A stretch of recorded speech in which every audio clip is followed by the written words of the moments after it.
আমন্ত্রণ জানাচ্ছি আপডেট সংবাদে। শুরুতেই জানিয়ে দিব গুরুত্বপূর্ণ শিরোনাম, এরপরেই থাকবে বিস্তারিত। সিরিয়ায় সেনা দপ্তরে ইসরায়েলের হামলা, বড় যুদ্ধের শঙ্কা। এদিকে নেতানিয়াহু এবং গ্যালেন্টের বিরুদ্ধে হামলা বহল। আর জানিয়ে দিব ইসরায়েলকে থামাতে বলছে যুক্তরাষ্ট্র। সর্বশেষ জানিয়ে দিব মার্কিন এজেন্ট অপহরণের অভিযোগ, 3 ইরাকি কর্মকর্তাকে খুঁজছে এফবিআই। শুনছিলেন সংবাদ শিরোনাম, এখন বিস্তারিত। তার আগে অনুরোধ থাকবে ভিডিওতে একটি লাইক দিন এবং কমেন্টস করে জানিয়ে দিন কোন জেলা থেকে বা কোথা থেকে আমাদের সঙ্গে যুক্ত রয়েছেন।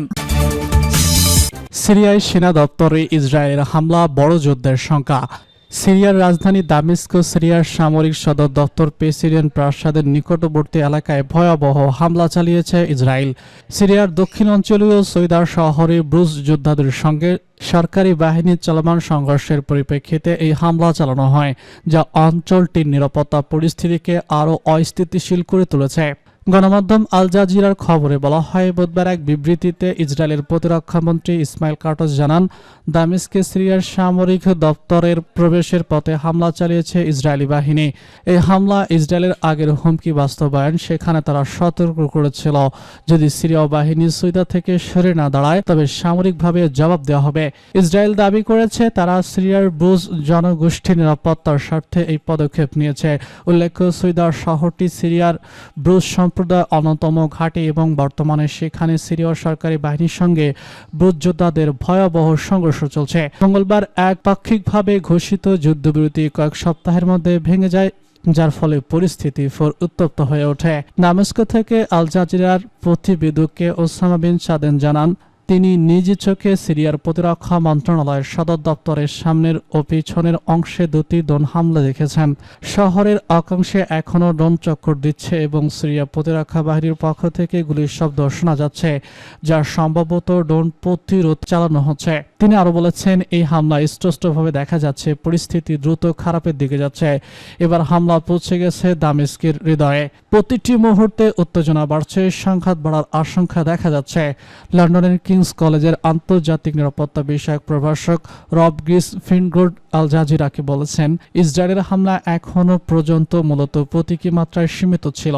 তারা সব সচেতনভাবে খোলা জায়গা বা প্রতিরক্ষা একাডেমির সীমান্তবর্তী এলাকায় আঘাত এনেছে, মূলত কাঠামো ধ্বংস বা ব্যাপক হতাহতের খবর উদ্দেশ্য নয়। তবে তিনি সতর্ক করে বলেছেন, সৈদা ঠিক কিভাবে হামলা শুরু করেছিল বা পরে ভয়াবহ রূপ নেয় এবং বহু প্রাণহানি ঘটে। তিনি আশঙ্কা প্রকাশ করে বলেছেন, দামেস্কে এই হামলা হতে পারে বড় ধরনের আগ্রাসনের সূচনা মাত্র।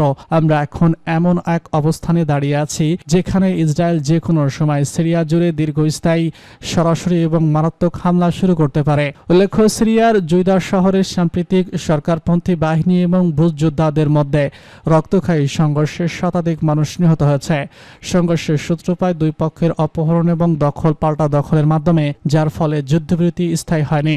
পরিস্থিতি উত্তাপে এখন সিরিয়ার অভ্যন্তর এবং নিরাপদ সীমান্তে নতুন করে সংঘাত ছড়িয়ে পড়ার আশঙ্কা দেখা দিয়েছে। বিশ্লেষকরা বলছেন, ইসরায়েলের এই হামলায় মধ্যপ্রাচ্যে যে আরও বড় সংঘাতের পূর্বাভাস হতে পারে। নেতানিয়াহু গ্যালেন্টের বিরুদ্ধে মামলা বহাল। আন্তর্জাতিক অপরাধ আদালত আইসিসি ইসরায়েলের প্রধানমন্ত্রী বেনিয়ামিন নেতানিয়াহু সাবেক প্রতিরক্ষামন্ত্রী ইয়েভ গ্যালেন্টের বিরুদ্ধে জারিকৃত গ্রেপ্তারি পরোয়ানা বাতিলের আবেদন খারিজ করে দিয়েছে। আইসিসির এক বিবৃতিতে জানানো হয়, ইসরায়েল এই 2টি পরোয়ানা বাতিলের পাশাপাশি ফিলিস্তিনি ভূখণ্ডে সংঘটিত কথিত যুদ্ধ অপরাধ সংক্রান্ত পুরো তদন্ত প্রক্রিয়া স্থগিতের আদেশ দিয়েছিল। তবে আদালত সে আবেদন গ্রহণ করেননি। বিবৃতিতে আরও জানানো হয়, গাজা যুদ্ধ সংক্রান্ত ইসরায়েলের আপত্তি এবং আন্তর্জাতিক আদালতের এখতিয়ার নিয়ে যে আইনি চ্যালেঞ্জ করা হয়েছিল তা এখনও পর্যায়ে রয়েছে এবং সক্রিয়তা অব্যাহত থাকবে। এর আগে আইসিসি গাজায় সংঘটিত কথিত যুদ্ধ অপরাধের অভিযোগে ইসরায়েলের প্রধানমন্ত্রী বেনিয়ামিন নেতানিয়াহু এবং সাবেক প্রতিরক্ষামন্ত্রী ইয়েভ গ্যালেন্টের বিরুদ্ধে গ্রেপ্তারি পরোয়ানা জারি করে। বর্তমান গাজা উপত্যকায় ইসরায়েলের সামরিক অভিযান নিয়ে বিশ্বব্যাপী উদ্বেগ ক্রমেই তীব্রতর হচ্ছে। এই সিদ্ধান্তের মধ্যপ্রাচ্য জুড়ে চাপ আরও বৃদ্ধি পাবে বলে ধারণা করা হচ্ছে। ইসরায়েলকে থামাতে বলেছে যুক্তরাষ্ট্র। যুক্তরাষ্ট্র সিরিয়ায় ইসরায়েলের সামরিক হামলা বন্ধের চাপ সৃষ্টি করেছে।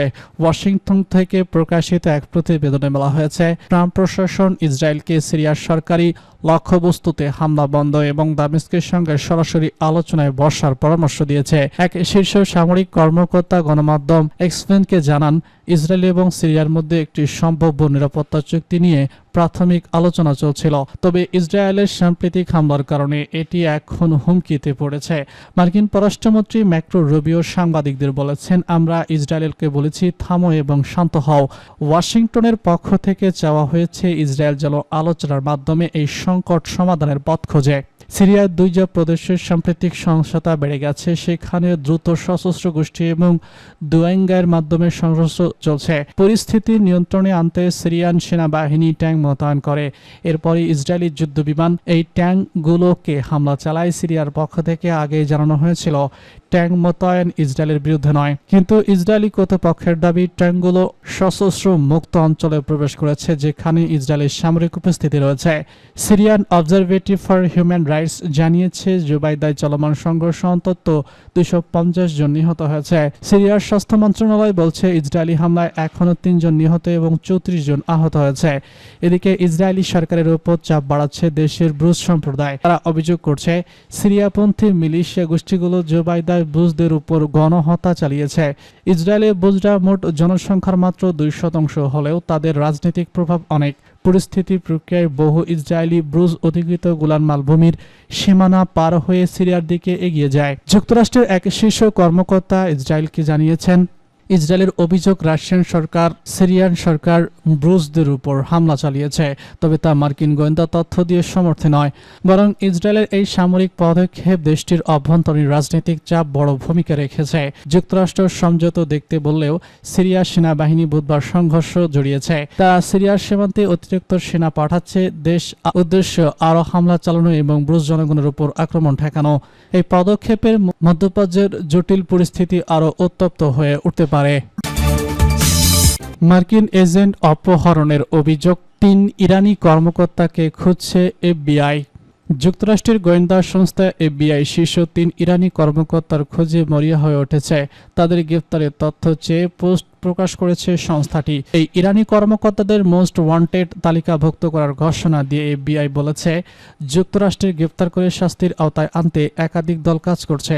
খবর ইরান ইন্টারন্যাশনালের। মঙ্গলবার এফবিআই 3 ইরানি কর্মকর্তার ছবি সহ পোস্ট প্রকাশ করে। তাতে বলা হয়, অবসরপ্রাপ্ত এফবিআই এজেন্ট রবার্ট সেভিনের অপসারণের সঙ্গে জড়িত থাকার অভিযোগে 3 ইরানি কর্মকর্তাকে তাদের মোস্ট ওয়ান্টেড তালিকাভুক্ত করা হয়েছে। তাদের মধ্যে বর্তমান পাকিস্তানে ইরানের রাষ্ট্রদূত রয়েছেন। ধারণা করা হয় সেভিমন মারা গেছেন। এফবিআই ওয়াশিংটন ফিল্ড অফিস কর্তৃপক্ষ প্রকাশিত 3 ব্যক্তি হলেন রেজা আমির বাগাত, তাকি দামেন এবং সুলবাহাম মোহাম্মদ। রেজা আমির বাগাত বর্তমানে পাকিস্তানে ইরানি রাষ্ট্রদূত হিসেবে দায়িত্ব পালন করছেন। দাগি মেনসেন গোয়েন্দা এবং সশস্ত্র বিরোধী অভিযানের পটভূমি রয়েছে বলে বর্ণনা করা হয়েছে। আর গুলা হোসেন মোহাম্মদী পূর্বে সোমালিয়ায় ইরানের রাষ্ট্রদূত ছিলেন। এফবিআইয়ের মতে 3 জনই ইরানের গোয়েন্দা এবং নিরাপত্তা মন্ত্রণালয়ের সঙ্গে যুক্ত। জিম্মি অপসারণ এবং বিদেশি আমেরিকানদের বিরুদ্ধে ষড়যন্ত্রের মূল খেলোয়াড় হিসেবে তাদের চিহ্নিত করেছে যুক্তরাষ্ট্র। এই ব্যক্তিরা এরই মধ্যে মার্কিন নিরাপত্তার আওতায় রয়েছেন। এবার তারা ইরানে আমেরিকান নাগরিকদের অপহরণ এবং অন্যায়ভাবে আটকের ঘটনার সঙ্গে যুক্ত বলে তালিকাভুক্ত হলেন। এ ব্যাপারে সিনেটর জিম রিক্স বক্স লিখেছেন, সেভজন একজন বিদেশি প্রমাণ এবং দেশপ্রেমিক আমেরিকান। তাকে অপহরণের জন্য ইরানকে জবাবদিহি করতে এফবিআই কাজ করছে। তিনি আরও লিখেছেন, এই নতুন পোস্টারগুলো তার অপসারণ সম্পর্কিত তথ্য চাচ্ছে। আমরা সেভিলন এবং তার পরিবারকে কখনো ভুলব না। তার অপহরণের জন্য দায়ীদের জবাবদিহি করতে হবে। সেলভেন 2007 সালে ইরানের শিবদ্বীপে একটি অনুমোদিত সিআইএ মিশনে থাকাকালীন নিখোঁজ হন। মার্কিন কর্মকর্তারা বিশ্বাস করেন তিনি ইরানি হেফাজতে মারা গেছেন, যদিও তেহরান কখনো তাকে আটক করার কথা অস্বীকার করেনি এবং তার জড়িত থাকার বিষয় অস্বীকার করে চলেছে। 2020 সালে সেলভিনের পরিবার একটি বিবৃতি প্রকাশ করে জানায়, মার্কিন কর্মকর্তাদের কাছ থেকে প্রাপ্ত তথ্যের ভিত্তিতে তারা উপসংহারে পৌঁছেছে যে তিনি ইরানি হেফাজতে থাকাকালীন মারা গেছেন। এফবিআই আগে দুই ইরানি কর্মকর্তা মোহাম্মদ বাসরি এবং মোহাম্মদ খাইজাই গ্রেপ্তারের জন্য তথ্যের বিনিময়ে $25 বিলিয়ন পুরস্কার ঘোষণা করেছিল। ওই দুইজন লেভিনসের অপহরণ, আটক এবং সম্ভাব্য মৃত্যুর জন্য দায়ী বলে অভিযোগ করে আসছে মার্কিন কর্তৃপক্ষ।